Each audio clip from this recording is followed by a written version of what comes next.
কিছু লোক তাদের ঠোঁট কাটা হচ্ছে আগুনের কেচি দিয়ে, একটা কেচি আগুনের, সেই কেচি দিয়ে ঠোঁট কাটা হচ্ছে, কেটে ফেলা হচ্ছে, কষ্টে চিৎকার চেঁচামেচি, আবার সেটা জোড়া লেগে যাচ্ছে, আবার কাটা হচ্ছে। এভাবে অনবরত এই শাস্তির মধ্যে তারা নিপতিত।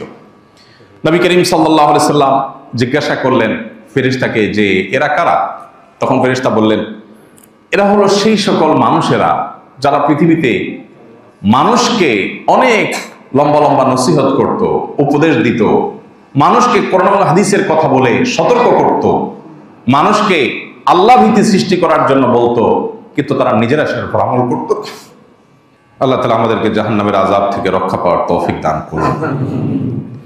ইয়াকুলুনা মা লা ইয়াফআলুন, তারা বলার সময় মানুষকে অনেক কথা বলে, নিজে আমল করেন। এই রোগ আমাদের অনেকের মধ্যেই আছে। এই রোগের সবচেয়ে বড় কাস্টমার বা এই রোগের সবচেয়ে বড় আতঙ্কের জায়গা রোগী হলেন আলেম ওলামারা, হাফেজরা, কারি সাহেবরা। আমরা যারা সাধারণ মানুষ আছি, আমরাও মানুষকে যে কথা বলি সেটা নিজে আমরা আমল করি না। আল্লাহ বলেছেন, আতা'মুরুনা আন-নাসা বিল বিররি ওয়া তানসাউনা আনফুসাকুম, মানুষকে ভালো কাজের কথা বলো আর নিজেকে ভুলে যাও, নিজে সে কাজটা করো না। এর ভয়ঙ্কর শাস্তি। সাল্লাল্লাহু আলাইহি সাল্লাম এই দৃশ্য দেখেছেন যে কিছু মানুষ আল্লাহর কিতাব তারা পড়ে কিন্তু আমল করে না, মানুষকে বলে নিজের আমল করে না। আল্লাহ তাআলা সেই দুর্ভাগ্য মানুষদের কাতারে যেন আমাদেরকে শামিল না করেন। আল্লাহ যেন আমাদেরকে সেখান থেকে আল্লাহ তাআলা হেফাজতে রাখেন।